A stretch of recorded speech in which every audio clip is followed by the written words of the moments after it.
Hello and welcome to episode 99 of Magic Rays of Light, a podcast exploring the world of Apple TV and so much more. I'm your host, Devon Dundee, and I'm joined as always by my co-host, Sigmund Judge. Sigmund, how's your week been? It's been eventful, Devon. I believe you had a better week than me. Thanksgiving, of course, a special time for everyone that side of the pond. Did you get through all of those turkey dinners that you were expecting to get through? Oh my goodness, yes. I'm feeling very thankful after 4 Thanksgiving meals in the span of a week. Jeez. Very thankful for the family time.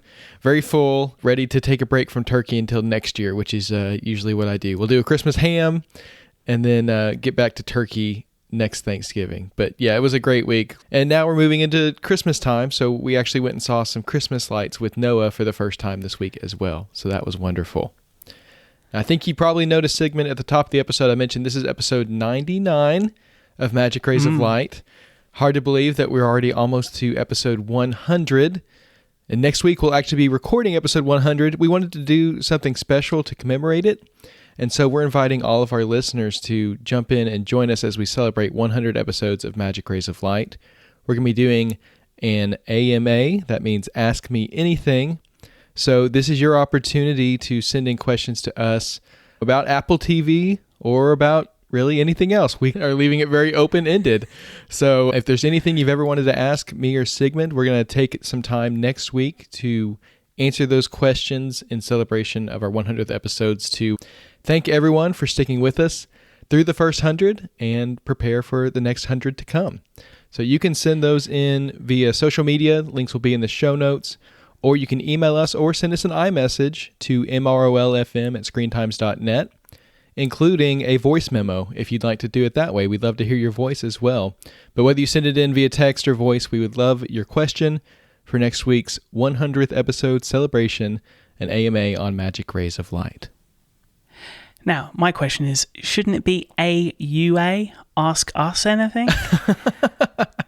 It's a very good point, Sigmund. I don't know if there's an official rule for when it's more than one person, but I like the way you're thinking here.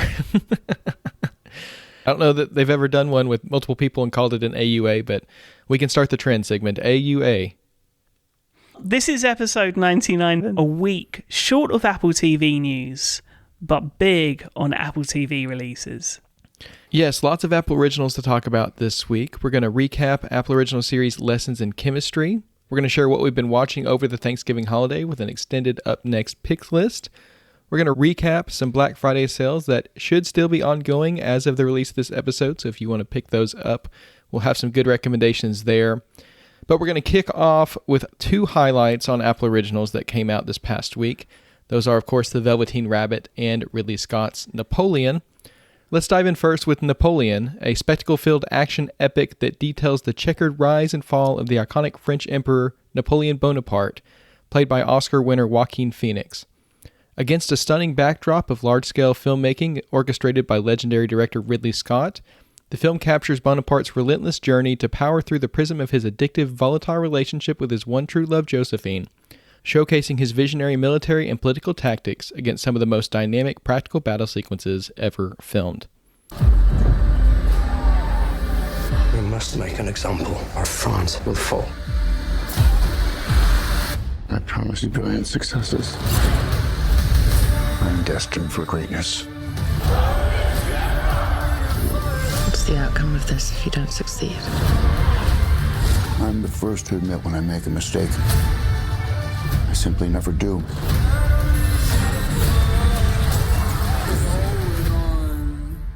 Now, Sigmund, during what's been a pretty hectic Thanksgiving week, you managed to see undoubtedly one of the most anticipated films to release this year, Ridley Scott's Napoleon. It spawned a ton of different opinions and even a good bit of controversy. But how was it for you? Yeah, lots and lots of controversy this past week. As you mentioned, this is one of the most anticipated films to release this year.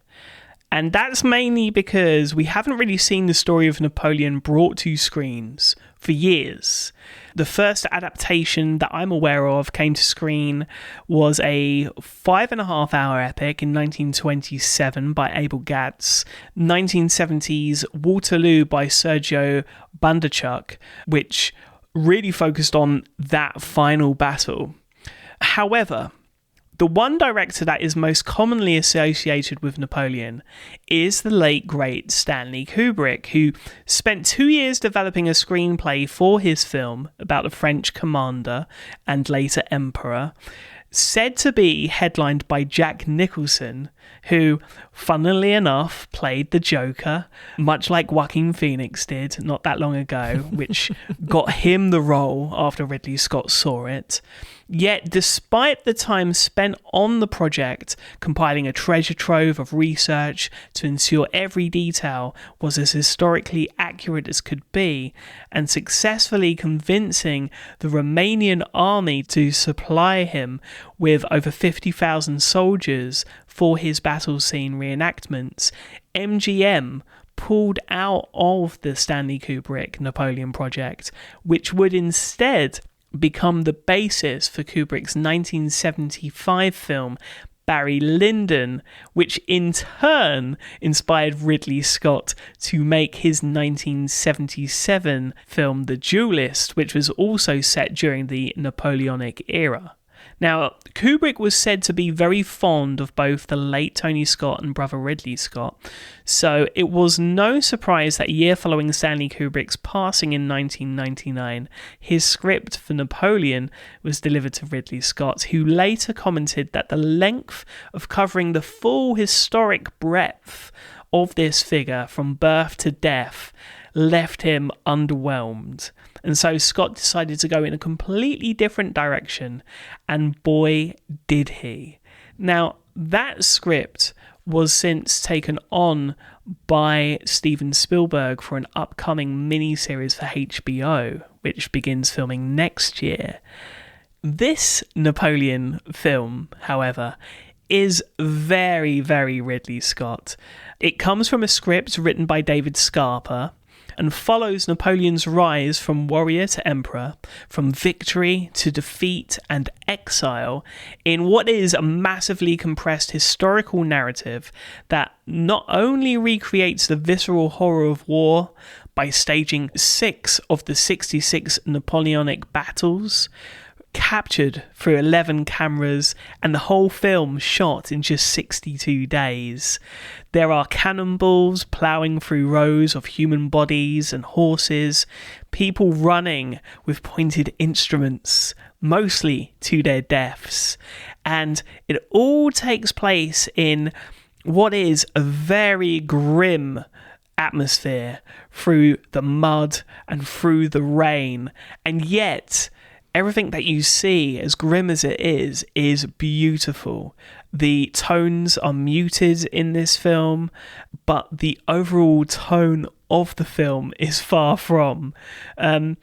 This is an incredible feat technically that I think is going to be talked about for many years to come, and is worth the entry fee alone to witness those battles on the big screen. Equally worth the admission, though, is the wildly funny line, "You think you are so great because you have boats," which left the theatre in rapturous laughter, following silence during obviously the incredible visceral moments of war that, again, are so well depicted. I imagine a lot of people are going to come into the theater expecting those battle scenes, because that's a lot of what the trailer has been about, and that's what a lot of people think about when they think of Napoleon. They think about his military conquests and his tactical brilliance. But this film really centers on a very different aspect of his story, and that's the relationship between Napoleon and Josephine. That's kind of unexpected. What was that like, seeing the film really through that lens? It's really interesting that you say it's unexpected, because we've known for a while that that is the case, but when you look at the trailers, and the title of the film is not Napoleon and Josephine, it's Napoleon, you can understand why, for example, historians, members of the French media weren't too happy with the depiction of Napoleon and the depiction of this romance. played by, of course, one of my favourite actors, Joaquin Phoenix, and an actor that I didn't know too much about a few years ago, but just has gone up in my estimation every time I've seen her perform, Vanessa Kirby. He is depicted as a brute in public and a pathetic, whiny, bratty schoolboy in private. And in a scene which is partially in the trailer, she's portrayed as this teasing threat, exerting this power over him, which begins with Josephine saying to him while sat opposite, "If you look down, you will see a surprise. And when you see it, you will always want it." Now, Vanessa Kirby, what she does in delivering that line, she adds a dimensionality to what's being said and the power dynamic of their coupling. She's not particularly liked by Napoleon's mother, and there are questions as to whether or not she can deliver an heir to the throne. There are also questions in the sense that despite her past and her promiscuity, that doesn't dampen the power and the importance of her character. Whereas I think in years past, even from an older director, I think we may have seen something a little bit different. Now, Joaquin Phoenix had a lot of say in the script rewriting this time round. Very similar to what we heard with Leonardo DiCaprio and Martin Scorsese for Killers of the Flower Moon. However, these changes, from what had been reported, happened 2 weeks prior to shooting, where Joaquin and Ridley Scott sat down and went scene by scene, because Napoleon's character, the way it had been portrayed in the script, had stumped Joaquin Phoenix a little. I think there's probably also a positive element to the way Empress Josephine is portrayed here, and I wouldn't be surprised if there had been a little bit of redirection there on Vanessa Kirby's behalf. The way the rest of this relationship is portrayed on screen, I think is played for laughs. From the weird noises Napoleon makes when wanting certain attention, and I know you're going to ask me to make the noise, Devon, which is very, very strange. Please don't clip that. This weird provocateur style goes all the way into the love scenes that are presented to be animalistic, really, in nature, almost like seeing two dogs doing it in public. And yet those scenes feature cuts from the soundtrack to Pride and Prejudice. So it's all very absurd. Now, I laughed, but I couldn't tell if I was supposed to or not. It was a confusing spectacle, and that's almost how I may end up summing this up, at least in the form that it is right now. Vanessa Kirby is, of course, the standout in the film with her power. Phoenix's Napoleon is a lunatic. And again, there are some lines here that, should you have seen this film before turkey dinner with family this week, you'll have no doubt used at the dinner table. One of my favourites is "Destiny brought me this lamb chop." This is a film, I think, more based on the exaggerated myths and legends of the man than the qualities to which he is so revered by historians. And I think that's probably what's upset both historians and Francophiles. He was, of course, a genius tactician, which you don't really see anything of here. And that is in spite of the 3 million that died during battle. However, he's also the man that re-legalized the return of slavery in the French colonies. So a very interesting character both personally and politically. There's also some superb performances here that I think need to be mentioned. Rupert Everett as Duke Wellington is a standout.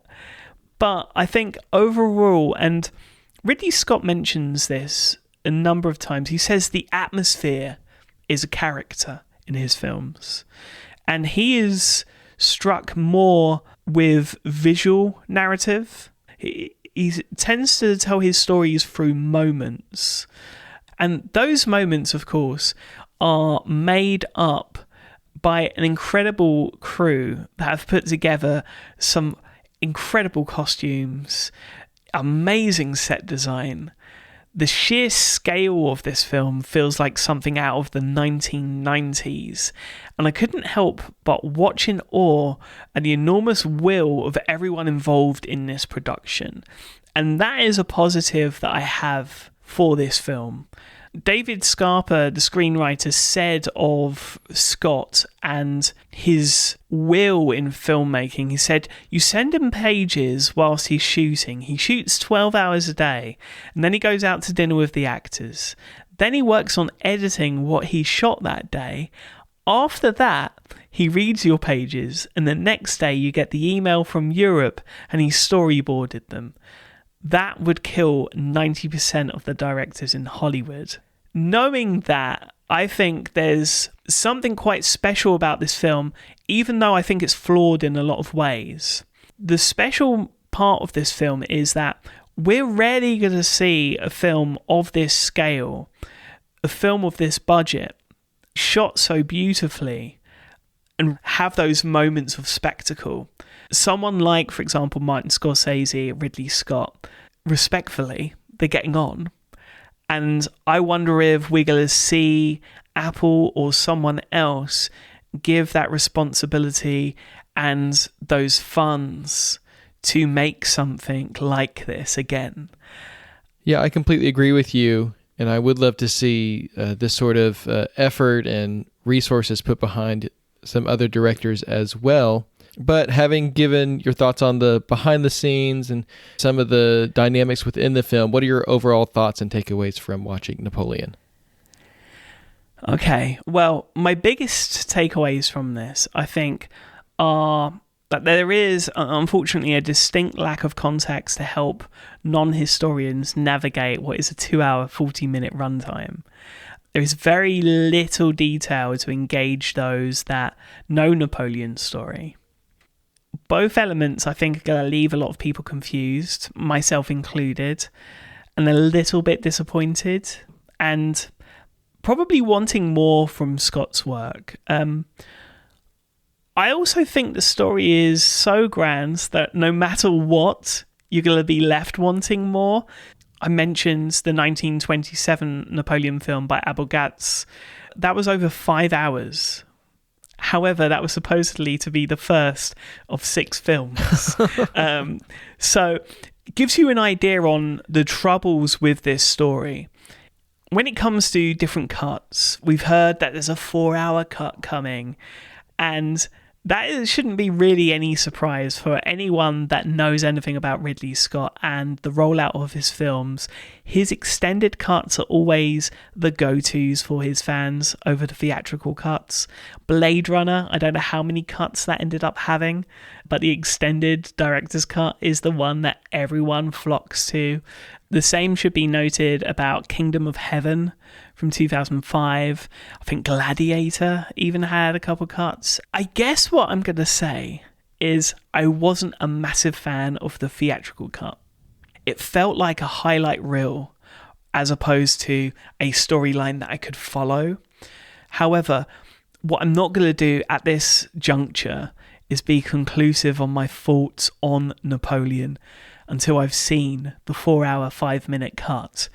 I hope that rewatch comes soon, as I'm desperate to see if the additional footage helps with the narrative structure and turns the film into the masterpiece I wanted it to be, Devon. I know you've not been able to see it just yet, but here are my very quick final takeaways from this film. Did I leave informed? Not really. Confused? Yes. Was I engaged in the spectacle? Of course. And did I leave entertained? Again, yes, just not in the way I expected to be. Of course, Napoleon is available for everyone to catch. It is available widely on the big format screens, alongside, I believe, a few screenings at 70mm, which are worth checking out as well. Coming to Apple TV Plus at a later date. I wonder when that 4-hour, 5-minute cut does release, whether or not it's going to be adapted into a mini-series like we've seen with a couple of independent films this year. I think that might be the way for Apple to go. It's a mixed one. It's one of those films that we've been looking forward to for so long that it's almost impossible for it to live up to expectations that we have in our head, I think. And the trailer that first came out was just so engaging. And I think it does give an idea based on what you said of at least the battle sequences, which, as you said, are worth checking out. It is a real film in the real world, and I can imagine it was probably a stressful experience as well to see it on the big screen. Now, you had a bit more of a relaxing week this week. Of course, Thanksgiving and lots of time with family. But you got to watch something a little more laid back, The Velveteen Rabbit. This is, of course, based on the treasured classic children's book by Marjorie Williams, celebrating the magic of unconditional love. When 7-year-old William receives a new favourite toy for Christmas, he discovers a lifelong friend and unlocks a world of magic. What does real mean? When a child loves you with all of their heart, then you become real. Celebrate the magic of friendship I'd like to become real one day. as it comes to life. Leave me behind! Never! When children love you, they do it with all of their hearts. Okay, well, it sounds like it's time to soothe myself and hear all about The Velveteen Rabbit. Of course, this is produced by Martin Pope, written by Tom Boswell, and stars Phoenix LaRoche as William, Alex Lawther as the Velveteen Rabbit, also starring Lois Chimimba from Still Up as Car. Tell me, what was your time like with The Velveteen Rabbit? This is a lovely family film that definitely got me into the Christmas spirit. Of course, post-Thanksgiving, I go full Christmas. I let myself go. I try to wait until after Thanksgiving to really start listening to the music and all that kind of stuff, and now's the time. So this was the perfect entry point for me into the Christmas season. Just a really, really cute and enjoyable little film that'll make you feel warm inside, even when it's cold outside. As you said, Lois Chimimba was in there as one of the toys in William's room, which was really cool. A familiar face. You know, I wasn't familiar with the rest of the cast, but it's always nice to see someone from the world of Apple TV Plus and Apple Originals kind of pop up somewhere else, and some great voice acting from her as well as the rest of the cast. But I think the standout is Phoenix LaRoche as William. For child actors, it can be hard not to go too far one way or another, especially when you're playing an emotional role like this. He's a young boy who's gone through something that I think is really relatable to a lot of kids. He's had to move for one reason or another, leave behind his friends and go to a new place where he doesn't really know anyone. And of course, that's a very trying and emotional experience. It can lead to some really difficult reactions in children.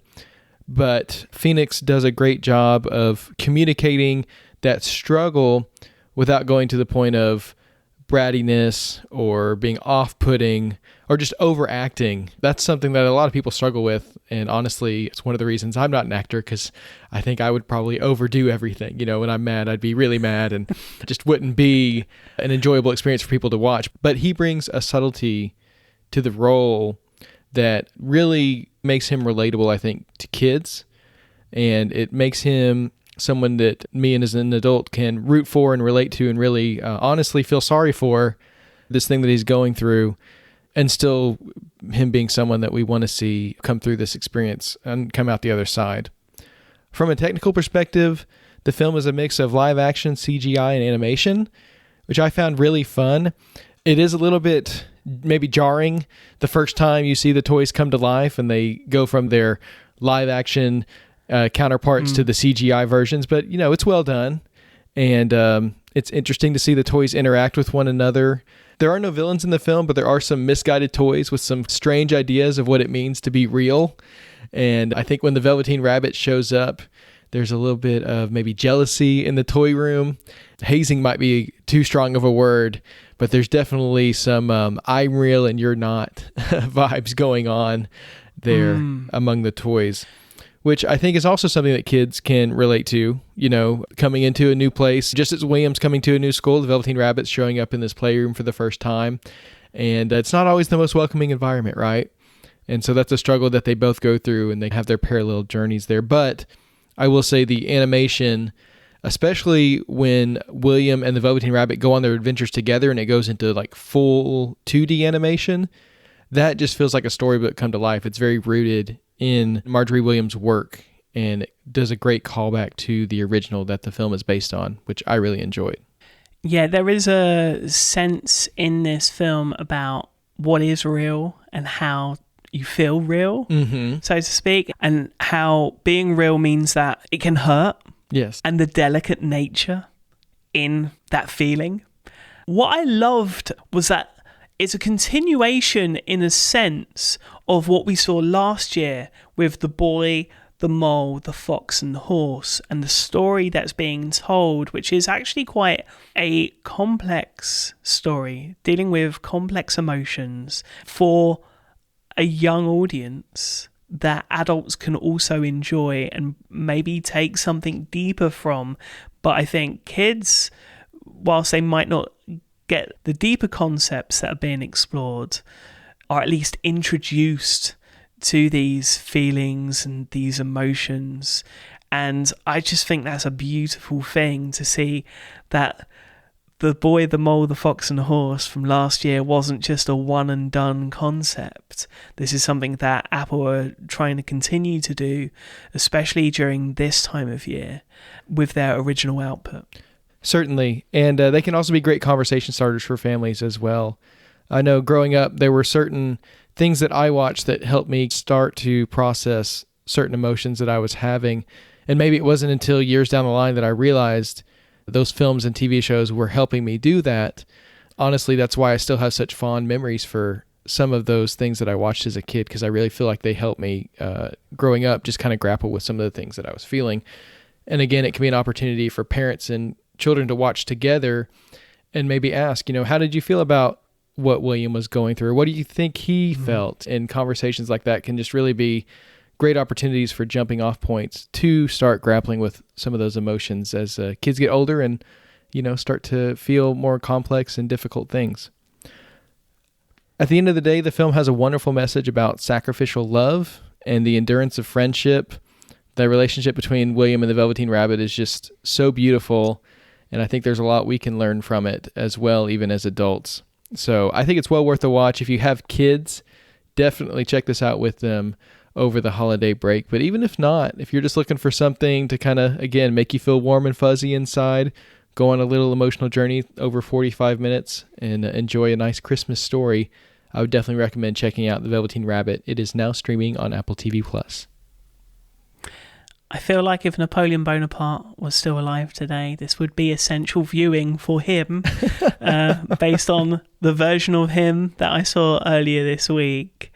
Of course, you can also feel warm and fuzzy for those small moments, those little dopamine hits that are those fun purchases during Black Friday and Cyber Monday. We have a list of different streaming subscription deals alongside some deals on apps and other things. I'm going to start with, I think, the best deal when it comes to you streaming this Black Friday. In the States, Hulu are doing a 99 cents per month subscription for 12 months for the ad tier, but you can also add Disney Plus on for an additional $2, which means for $2.99 per month for 12 months, you get the ad tier for Hulu and Disney Plus. Also, we had the ad-supported tier for Max down to $2.99 for the first 6 months. That deal was valid until November 27th. Paramount Plus, I thought were a bit stingy this year, but still $1.99 for 3 months with promo code Black Friday. And Peacock, $1.99 per calendar month, or $19.99 for the whole year using the codes Big Deal or Year Long at checkout, all of which will be in the show notes this week. But Black Friday deals aren't just about streaming services. There are some incredible deals happening from some of our friends and others on the indie app sales scene. Yes, if you'll visit indieappsales.com or just follow the link in the show notes, you will see a very long list of over 300 apps from indie developers that are on sale for Black Friday and Cyber Monday.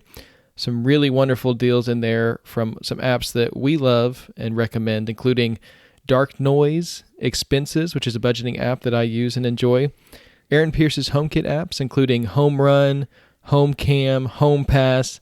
I mean, there's just so many great HomeKit utilities in there. As big users of the smart home, we are both fans of Aaron's work and the great stuff that he's doing there.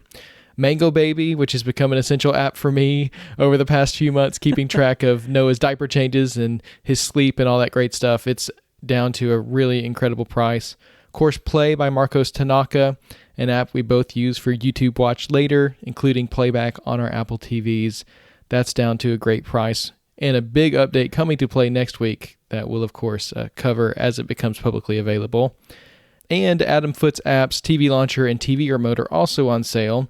As big users of the Apple TV, of course, we recommend checking out his work as well. There's a ton of apps there. These are just a few that we wanted to highlight, but really visit the website, scroll the list, and pick up a few of these. It's a great way to get a good deal, but also support indie developers, which is an important thing to do as they do such important work that really improves our lives each and every day. So definitely check that out. Yeah, I gotta say, I think the must-have app for anyone that has live TV subscriptions for their Apple TV, it's got to be TV Launcher. It is an incredible app. It's got some low ratings on the App Store, but I think that's because people didn't really understand what they were buying. What it does is just incredible. It creates links that will deep link straight into whatever channel you want. It'll put them all together in an EPG, which is nice and familiar for those that aren't accustomed to streaming and wanting to go through all of the apps. Also, there's multi-region support, shortcut support as well, including shortcuts for the Apple TV app, not just iOS. And it's just an incredible bit of work. Now, I will be using this app for my live TV streaming in conjunction with ExpressVPN. Now, this is not a sponsored ad or anything else. The reason I mention ExpressVPN, they are also running a public beta of their Apple TV app. And let me tell you, it's amazing. It flies. It's everything I hoped it would be from one of the bigger VPN providers. Highly, highly recommend. We will leave a link to the open beta for obviously existing subscribers or for those that want to jump on board. And it looks like you'll be able to subscribe straight through the app as well, which is really, really cool. That's some really great news for VPN users on Apple TV this week, Sigmund. With it being a holiday week, the news was a little slow. We did have a couple bits that we did want to share, though, starting with maybe a tease for something coming up in the world of Ted Lasso that you found on X? Yeah. I'm not too sure if this was just a tease in the lead up to the publicity run that is Hannah Waddingham's Home for Christmas, which we will be talking about nearer to the actual festive holiday. Nick Mohammed on X posted this. 1 year to the day since Ted Lasso wrapped, and 1 year to the day that I accidentally posted this spoiler of Nate in AFC Richmond kit. Promise it won't happen again on season 4. Now wait. Oh. So, a tease of season 4. What do you think? Is it almost certain now that season 4 is going to come? And in what direction do you think it will go without Ted Lasso himself? I honestly read this as a joke when I first saw it, kind of Nick Mohammed embracing maybe his Tom Holland-ness. You know how Tom Holland always spoils the MCU movies. He's just embracing his role in the world of Ted Lasso. But I just have to imagine we're not done in that world. I think there's going to have to be something. We don't know what that's going to look like, but I would love to see more of Nate. Maybe a series that follows the new coaching staff at AFC Richmond, headed up by Roy Kent and Nate. maybe with some cameos from some people that we love who have gone on to other projects. But yeah, I don't know. I would love to see more, but I really hope that this is a real tease and not just a joke tease.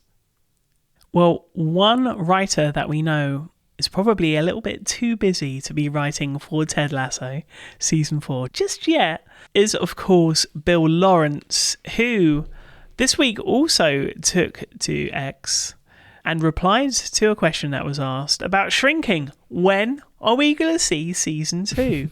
Well, the good news is that it's currently being written and will be shooting very, very soon, according to the much-loved writer. Now, based on my experience of Shrinking season 1 and when it was filming at Warner Studios when I was out in LA, the turnaround is pretty quick from shooting to edit to finalizing and then, of course, streaming for everyone. So hopefully we don't have too long to wait. I would expect to see this maybe summertime, which I think would be a great time to jump back into this story. If you've not watched the first season of Shrinking, it's a 2023 highlight of ours. I've actually watched the first season a couple of times now. Absolutely loved every moment of it. Cannot wait for a second season. Whilst we wait for that, there are releases every week. We got the majority of our releases for this week early because, of course, they released just before Thanksgiving.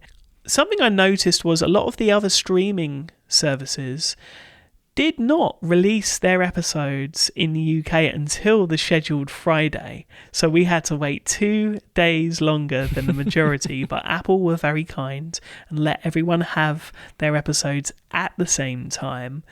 But we start this week's releases, as we do every week, with our Apple Arcade release. So what have you been spending your time playing on Apple Arcade this week? Well, after doing a lot of cooking in real life this past week for Thanksgiving, I think a lot of us are ready to wind down, maybe do some virtual cooking with Delicious Miracle of Life Plus from Game House. This is a time management cooking game. It's a genre that I know a lot of people have gotten into, where you're kind of managing these different tasks that take different amounts of time. And you have to, move your character from one mixing bowl to one frying pan and do all this sort of thing and keep things from burning and all that great stuff. It's almost like a test of your not only time management, but also your reflexes, how quickly you can respond to changes in the environment, of course.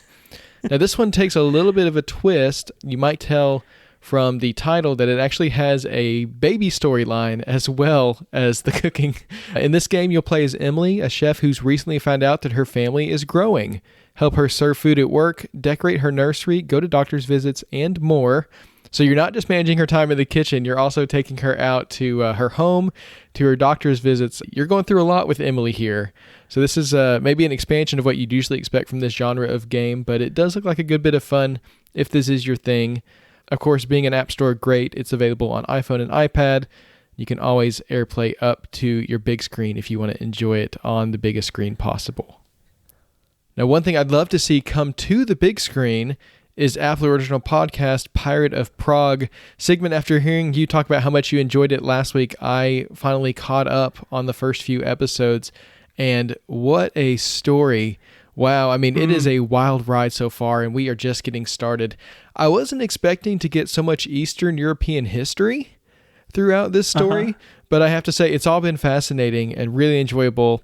And we've seen in the past that Apple original podcasts have made the jump to Apple original series before. We saw that with Siegfried and Roy, which is still in development.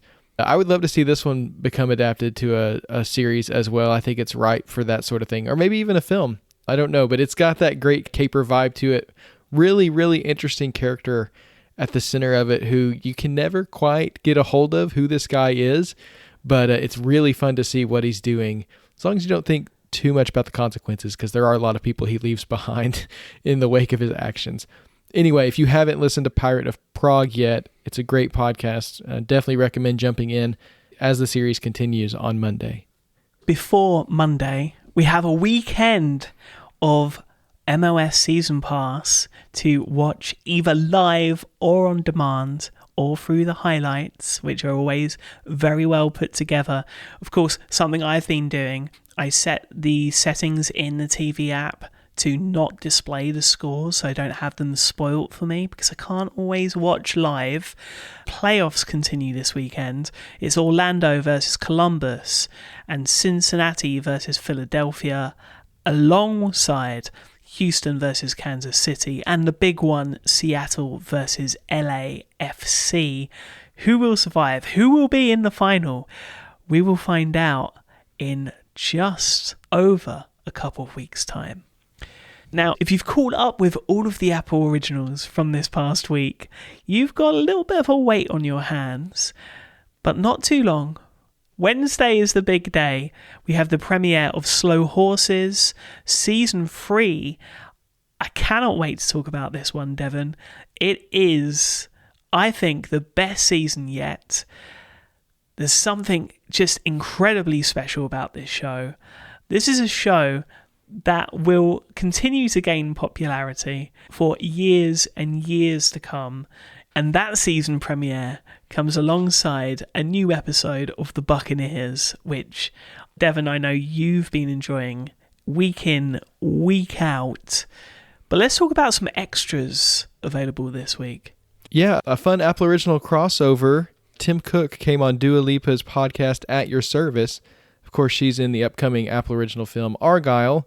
They had an interesting conversation. She starts off by asking him what his daily routine is, but they get into things like Apple's green initiatives and what that really looks like, as well as his succession plan for what happens when he's ready to retire. She is a really good interviewer. It's interesting. They just sat down in her living room and had this conversation while he was in London, but he's very candid, and it's cool to see him a little bit more off the cuff than we're used to seeing Tim Cook.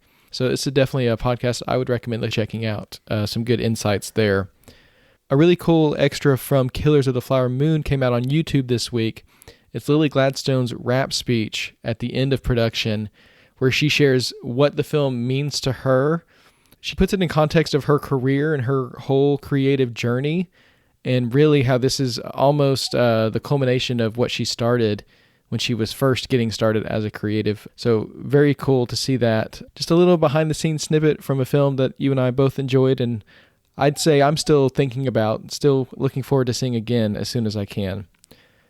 And I think what's become almost an annual tradition for Apple is putting out these holiday specials every year. This year they have one called Fuzzy Feelings. It's part stop motion, part live action. It's a short little film that'll, again, get you in the Christmas spirit, made with the iPhone as well, because it is Apple. They want you to know they're very proud of the work they're doing on the iPhone camera. So cool to see the iPhone used for stop motion. There's a little behind the scenes as well about how they made it. So we'll link both of those in the show notes as well. Now, along with the extras, of course, you and I, we've been keeping up with everything Apple Originals, week in, week out, especially this week. A bumper pre-Thanksgiving release that we covered last episode. That means we've had a bit more time for our Up Next cues. And so we have an expanded Up Next Picks section this week. We're going to rattle off a few shows and a few films that we think you should be checking out. Yeah, let's do it. My list starts with Fargo Season 5 on FX and Hulu. This one features Juno Temple with a Minnesota accent, which just cracks me up every time she's on screen. And also John Hamm as a rogue sheriff. So pretty cool setup for Fargo. Like a fake true crime series set in the Midwest. Really worth checking out. And it's anthology, so you can just jump in with Season 5 if you want to. Oh, that's good to know, because I've only seen the film. Oh, yes, of course. It is set in the world of the film from the Coen brothers, and it starts with the same PSA that this really did take place and the names are changed, which, of course, is completely untrue. It's fictional. But, yes, you can jump in at any point. If you're a fan of the film, you'll love the series as well. Now, one film on my list is a documentary called David Holmes, The Boy Who Lived. This one's on Max. It's about Daniel Radcliffe's stunt double from the Harry Potter films, and the work that he did, but also an accident that took place on set that injured him and his life since then. It's an uplifting film, I'd say. He's a really great person to learn about, but it also gets into some of the behind the scenes of filmmaking. I learned a lot about what actually goes into stunt work, and you get to see some clips from his work on the Harry Potter films without the CGI and all that added in. It's just him doing the stunt work, which is really, really cool. On Netflix, I'm watching Squid Game: The Challenge. If you watched Squid Game last year on Netflix, you know the unsettling feeling that I'm talking about that I get when I watch that show. And I have to tell you, this is a game show that is very similar to Squid Game, of course, without the violence, but it gives me the exact same unsettling feeling. It is ominous. The sets are the exact same. They're picture-perfect recreations, including the bunker that the contestants have to live in throughout the game. Oh no. They have the big ball of money that new money falls into every time someone is eliminated. It is just, I just have to say, it is as close to the real thing as I think they could possibly get, without getting into some legal trouble. And it is unsettling. I watched the first episode. I'm intrigued in the same way that I was with the Squid Game series. And so that's one thing that I'm watching on Netflix right now. And then I'm continuing my rewatches. You guys know I love my throwback podcasts and the rewatches that come along with them. So I'm continuing to watch Boy Meets World, Full House, and Glee. All of those actually on Disney Plus and Hulu, and enjoying my rewatch podcast along with that. And I can totally understand why you'd need some comfort watches after Squid Game: The Challenge. Another recent release for Netflix is actually top of my list is The Killer, which is basically about the making of a murderer. And it comes from David Fincher, stars Michael Fassbender as the killer. All I will say is, this is such a strong film. Very creepy, very ominous. Definitely got me listening to the Smiths a lot. If you've seen the film, you'll know why. Also, a film that I've been waiting a long time to check out, and I'm glad I finally did, is Master Gardener. It's the latest film from Paul Schrader.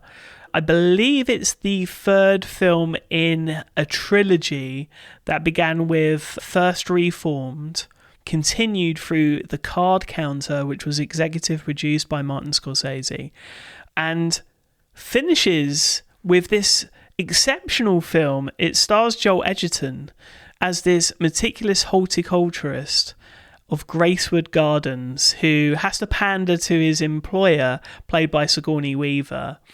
But then she demands that he take on her wayward and troubled great niece Maya as a new apprentice, unlocking dark secrets from a buried, violent past that will threaten them all. I found this absolutely captivating. Highly, highly recommend. Very strong.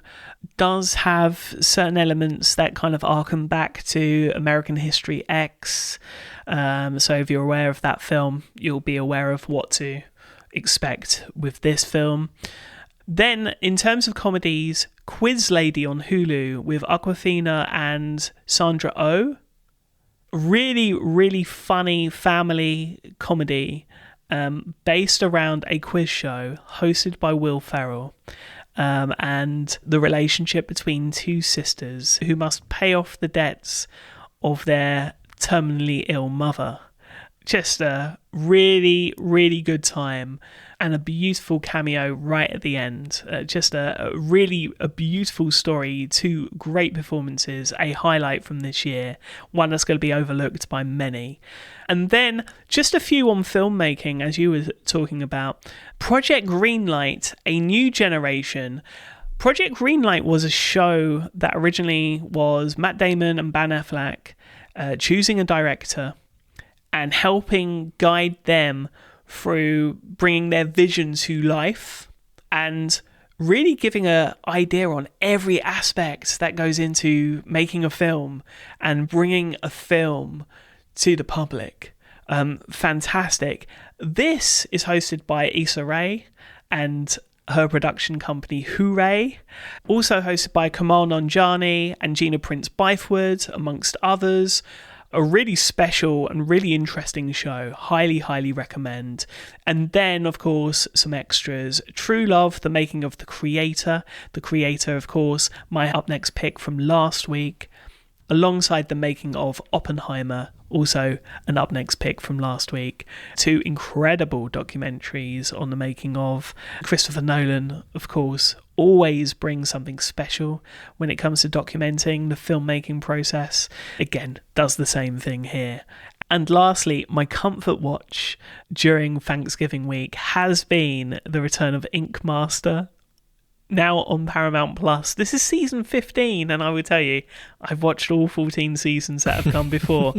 It's a strange game show / reality show where talented tattoo artists get together and want to be crowned Ink Master, but have all of these different artistic challenges, and then based on those challenges, the winner gets to choose who gets the picks for these different canvases. And when I talk canvases, I'm talking people that have some preposterous ideas for tattoos that have to be nailed down in 5 hours.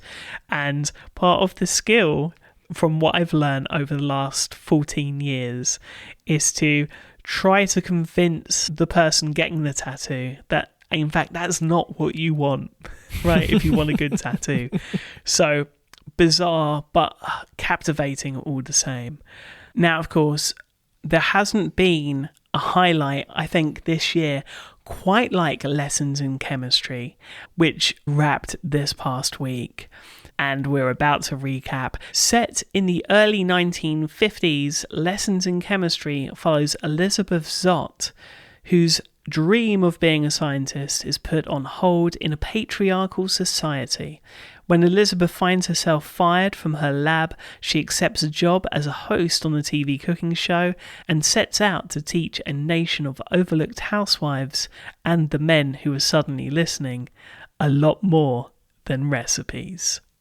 In my experience, people do not appreciate the work and sacrifice that goes into being a mother, a wife, a woman. Well, I am not one of those people. At the end of our time here together, we will have done something worth doing. We will have created something that will not go unnoticed. We will have made supper, and it will matter. Cooking is chemistry, and chemistry is life.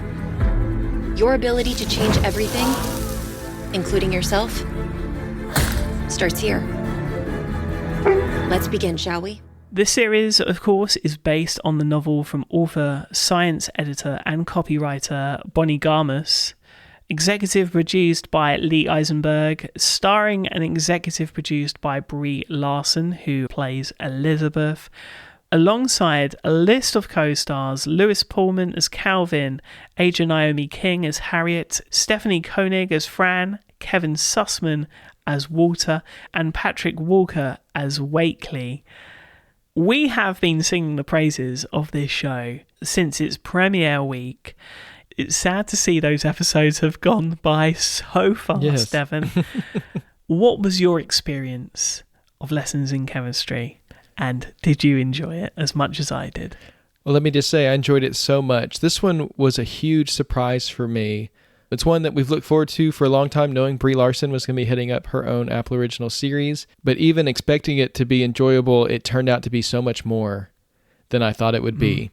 Ostensibly, it's a female empowerment story, which is, of course, something that we would expect Apple to be making. We've seen that in the likes of Physical and other series of that nature.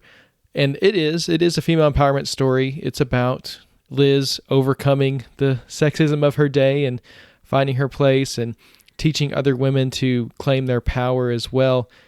But in addition to that story, there's elements and things that the show has to say about love and about community and about what we all believe in, which is not something you'd necessarily expect from a show about a scientist. But there are these discussions and elements within the show about the relationship between science and faith, about what you base your morality and your life on, what means the most to you. There's some beautiful conversations between Patrick Walker's character, Reverend Wakely, and Calvin, who of course is a renowned chemist, and they have these conversations back and forth about foundational beliefs. That's not the kind of discussion that I was expecting coming into this series. There's also a beautiful multi-generational aspect to it, which is something I feel like maybe was missing a little bit from a show like Physical, which very focused on the central character and her journey, which of course is great, but I think we might have lost a little bit of that community and family aspect of it. Whereas here, that is very much central to Liz's journey. Someone who wasn't expecting to have any sort of family and then goes on to find it in very unexpected ways, which I think is beautiful. To me, it's similar to one of my favorite series of all time, This Is Us, in the way that it uses flashbacks and twists to enhance the emotional experience. It's not a linear story, right? Actually, every week when you come to Lessons in Chemistry, you really don't know what you're going to get. You could get a flashback of a character's life. You could get an entire episode narrated by a dog, which was just a lot of fun. There's a variety to it. It's cohesive. It all fits into the world of Lessons in Chemistry. But there's just so many different elements to it. It keeps you on your toes in every step of the way. To me, it just makes you connect more and more with the characters, with the story, and with the journey that they're on. For me, the standout performance of the whole series has to be Alice Hosley as Mad, Liz's daughter. Child actors who can pull this kind of stuff off just are so impressive to me. You know, she's the daughter of two brilliant chemists. She's obviously a genius in her own right, and she's trying to navigate this world where she doesn't fully understand everything that's going on, but she wants to. It's just so appealing. She has a line that just, every time I think about it, it cracks me up. She's speaking to Wakely, and she says, "Oh, that's an idiom. I hate idioms." And just hearing, you know, a little, I think she's like 7 years old. Just a little girl deliver that line and just meet these adult characters where they are and just, you know, not being afraid to step up to them. Not disrespectfully, but just she is making her presence known in a way that I think Liz is very proud of. Just a great character and a wonderful performance there. As the series is wrapping up this week, it comes to a place where it leaves us thinking about accepting the unknowns and really coming to terms with the fact that life doesn't come down to a formula. You can't predict it. You can't control it. The only real constant in life is surprise. And for a character like Liz, who is so focused on understanding and breaking down everything, that's really a journey that she comes on, but it's beautiful to see her come there. And I think it's a good lesson for us as well, to expect the unexpected, to be open to new experiences, and to be open to having our mindsets change based on not only the things that happen to us, but more so even the people that come into our lives and the impacts that they have on us. It's beautiful. It's a beautiful series. I will be watching this one again because it meant a lot to me. It touched me in a way that I wasn't expecting this series about a chemist turned TV host to do. And so I very much loved it, and I recommend people checking it out. Just a fantastic show. Left me all warm and fuzzy. It's always great to leave on a warm and fuzzy note, Sigmund. That's the feeling we want to leave people with, especially this time of year. So thank you so much to everyone for listening. Of course, we always welcome your feedback, so be sure to follow us on Apple Podcasts. Leave us a rating and review there. You can always reach us on social media via the links in the show notes, or email us, or send us an iMessage to mrolfm@screentimes.net. You really want to remember that for this week, or just use the link in the show notes, because we'd love to hear your questions for our AUA Ask Us Anything next week for episode 100. Whatever it is you want to hear us talk about, this is your opportunity to have an impact on the show and hear our thoughts on whatever it is that you're curious about. So be sure to send in those questions. We would love to hear from you. We'll be back next week to go undercover with our friends, the Slow Horses. So until then, stay safe, watch some Apple TV, play some Apple Arcade, and a big shout out to all of the cooks out there cooking for their families this week. Remember, everyone, it wasn't destiny that brought you turkey.